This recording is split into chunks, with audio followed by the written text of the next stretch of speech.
Imagine getting lost 50,000 years ago. No map, no phone, no flashlight, no road signs, no rescue team coming from the sky. The sun is sinking behind the trees, the air is turning cold, and somewhere beyond the tall grass, predators are beginning to wake. You call for your people, but the forest swallows your voice.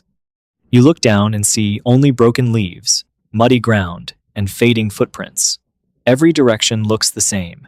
Every shadow could be a rock, a bush, or something watching you. In the modern world, being lost is frightening. In the Stone Age, being lost could mean death before sunrise. But ancient humans were not helpless. Their minds carried maps made of memory, sound, smell, sunlight, rivers, stars, and stories. To survive, they had to read the wild like a living book. A lone hunter stands frozen in the fading light. Hours earlier, he had been moving with his group across the edge of a prehistoric grassland, following animal tracks near a narrow stream. The day had begun, like many others. The group walked together, speaking in short sounds and gestures, watching the ground, watching the sky, watching the movement of birds. To them, this land was not empty wilderness. It was familiar territory. A bent tree near the water meant one thing. A red stone beside the trail meant another. The smell of damp earth told them where the stream curved. The cry of certain birds warned them that something had disturbed the forest. But during the hunt, everything changed. A wounded animal bolted through the brush, and the hunter followed too far. He ran past trees he did not study. He crossed ground without marking it in his mind. His breathing grew hard. The sound of the group disappeared behind him. Then the animal vanished. When he finally stopped, the world around him had become strange. This was the most dangerous moment. Not because he was weak, but because panic could make him weak. If he ran in fear, he might move deeper into unknown land.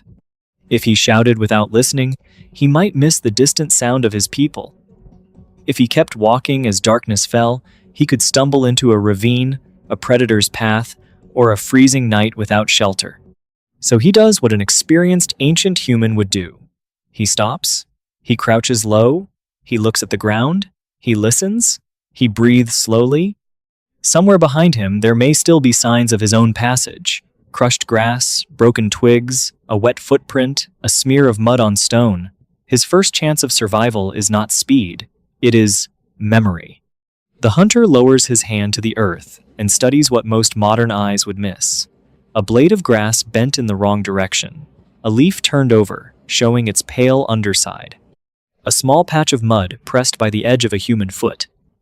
These signs are not words, but to him, they speak. They tell him where he came from, where he stepped, where he may have turned without thinking.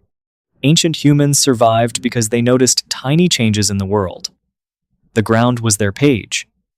Footprints were their writing. He begins to move slowly, not forward into fear, but backward through clues. He follows the faint line of disturbance through the brush. But the land is not kind. A light rain has fallen. The soil is dark and broken. Animal tracks cross his own. The trail begins to vanish. Now he must use another map, the map inside his mind. He remembers the stream from the morning. He remembers the sun on his left shoulder as the group walked. He remembers a tall dead tree with twisted branches. He remembers the smell of smoke from the campfire drifting across the grass before the hunt began. These memories are not random. For ancient people, memory was survival technology. Every place had meaning because every place could save or kill. He climbs toward a low rise of stone. The slope is rough beneath his bare feet. His hands grip cold rock. When he reaches the top, he stands still and scans the horizon. In the distance, the last sunlight turns the grassland gold. Trees gather in dark clusters. A line of birds rises suddenly from one patch of forest. That could mean people. It could also mean a predator. He looks for smoke, because smoke means fire, and fire means his group. But the evening air is still. No clear column rises. The hunter does not waste strength. He knows the sky is changing. In the Stone Age, night was not just darkness. Night was a different world. Human eyes became weaker, but many animals became stronger. The cold could creep into the body. The land that looked open by day could become a trap by night. Then he hears it, faint, almost hidden under the wind, water. A stream moving over stones. He turns his head, listening carefully. Water is dangerous, because predators drink there. But water is also a road. Animals follow it, humans camp near it, plants grow beside it. If he cannot find the group before night, the stream may lead him back toward a familiar valley. So he moves toward the sound, slowly and carefully, stopping often to listen. He does not crash through the brush like a frightened animal. He becomes quiet. He watches for eyes in the shadows. He smells the air for smoke, wet leaves, dung, or blood. Every sense becomes part of the search. By the time he reaches the stream, the sky has turned deep blue. He kneels and touches the water. Cold, moving, real. He studies the bank and finds prints, deer, small animals, and perhaps one old human footprint pressed near the mud. It is not enough to be certain, but it is enough to give him direction. He follows the stream only a short distance before stopping again. Continuing in darkness could kill him. The safest path now is not to find home immediately, but to stay alive until morning. He searches near the bank and finds a shallow space beneath an overhanging rock, partly hidden from the wind. It is not comfortable. It is not safe in the way a modern house is safe, but it is better than open ground. He gathers dry grass from under the rock, small sticks from sheltered places, and pieces of bark. If he carries embers from earlier fire, he protects them like treasure. If he has the tools and skill to make flame, he works with patience. A small fire is more than warmth. It is light, it is courage, it is warning. It tells the night that a human is still here. As sparks catch and a thin flame rises, his face appears in the orange glow. Tired, alert, afraid, but thinking. Somewhere far away, his group may now realize he is missing. They may return to the place where the hunt began. They may call into the dark. They may search for his tracks before rain erases them completely. And above the lonely stream, a thin thread of smoke climbs into the night. Far from the stream, the group gathers around their own fire, and the empty space among them feels larger than the night. They know someone is missing. At first, there may be confusion. A hunter could return late. A man following tracks might circle back after sunset. But as the darkness thickens, worry becomes action. In a world without walls, without written messages, without metal weapons or lamps, the group itself is the strongest protection any human has. To lose one person is not a small thing. It means losing hands that gather food, eyes that watch for danger, memory that knows the land, and a living bond that holds the group together. They return to the last place they saw him. The older members move slowly, studying the ground near the hunt. Younger hunters carry burning branches taken from the fire. The flames are small, but in the blackness, they are powerful. Fire pushes back fear. It throws moving light across grass, stones, and tree trunks. It may also keep some animals at a distance, but it cannot remove the danger completely. They call out, not randomly, but in repeated sounds the missing man would recognize. A voice rising and falling in the same rhythm can travel farther through open land. Another person strikes wood against wood. Someone else knocks stone against stone. In nature, repeated patterns stand out. The night is full of insects, wind, water, and animal cries, but a human rhythm feels different. Meanwhile, the lost hunter hears nothing clearly. The stream mutters beside him. Leaves scrape against rock. Somewhere in the distance, an animal moves through dry grass. He feeds his small fire carefully, not wasting fuel. He cannot allow it to grow too large and reveal him to every creature nearby. But he cannot let it die either. Fire is his shield, his signal, and his companion. He does not sleep deeply. Ancient sleep in danger was likely light, broken, and alert. His body rests in short moments, but his ears stay awake. Every sound matters. A cracking branch could be a searching friend. It could also be a predator. He pulls his legs closer to the fire and keeps a stone tool within reach.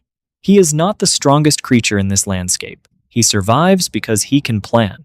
Through the night, both sides are reading the same world from different places. The group reads the ground, the wind, the silence. The hunter reads the stream, the stars, the smell of smoke, the direction of cold air. Above them, the sky becomes another map. The stars do not tell him everything, but they help him understand direction. The moonlight shows the line of the water. The slope of the land tells him where the valley may open. Before sunrise, the fire has burned low. The hunter adds the last dry twigs and watches smoke rise pale in the early air. This is the moment he has been waiting for. In daylight, smoke can be seen from farther away. If the group climbs a ridge, they may notice it. If he moves too soon, he may leave the one signal that could save him. So he waits, fighting the urge to wander. At dawn, the searchers reach higher ground. One of them sees something thin and gray lifting above the trees near the stream. Smoke. Not a forest fire, not mist. A narrow human smoke. They point. The group changes direction. The hunter hears them before he sees them. A distant call. Then another. He stands, answers with a sharp cry, and strikes stone against stone. The sound cuts through the morning air. Moments later, shapes appear between the trees. Human shapes. Familiar faces. The lost man is not rescued by luck alone. He is found because he stayed alive, because he used signs, because his group knew how to search, and because both he and they understood the language of the land. When the group reaches him, there may be no long speech, no dramatic celebration, no perfect words for what almost happened. Perhaps one person touches his shoulder. Perhaps another studies his face for injury. Perhaps someone checks the ground around the fire, reading the story of his night in the ashes, broken sticks, and footprints near the stream. In their world, survival is not only emotion, it is information. Every mistake teaches the group where danger hides. Every return becomes memory. They do not stay long. The fire is scattered or carried carefully. The hunter looks once more at the rock shelter, the stream, the rising smoke, and the path where his people appeared. That place will now become part of the group's mental map. It may be remembered as the stream where one man nearly vanished. It may become a warning told to children. Do not chase too far when the sun is low. Do not ignore the wind. Do not leave the group without marking the land. This is how ancient humans survived without modern tools. They turned experience into knowledge, knowledge into stories, and stories into maps.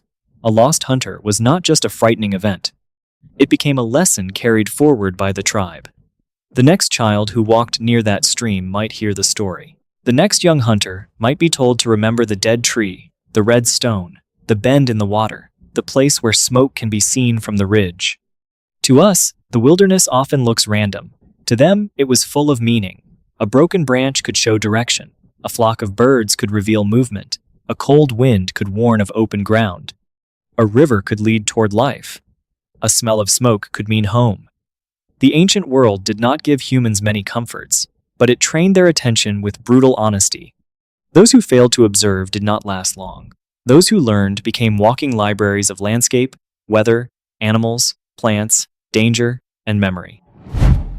So what did ancient humans do when they got lost? They did not simply wander and hope. They stopped. They listened. They looked for signs. They searched for water. They climbed to see the land. They made shelter before darkness. They protected fire as if it were life itself. They called in rhythms, made smoke, followed tracks, and trusted the knowledge passed down by those who had survived before them. And perhaps the most powerful truth is this: an ancient human was rarely surviving alone. Even when separated, he carried his people inside his mind. He remembered their paths, their warnings, their stories, their campfires, their voices. His group also carried him in their memory, returning to where he vanished, reading the earth until the land gave him back. Long before GPS, long before maps, long before written language, humans had another navigation system: attention, memory, cooperation, and the will to return. In a world filled with darkness, predators, cold, hunger, and silence, that was enough to bring someone home.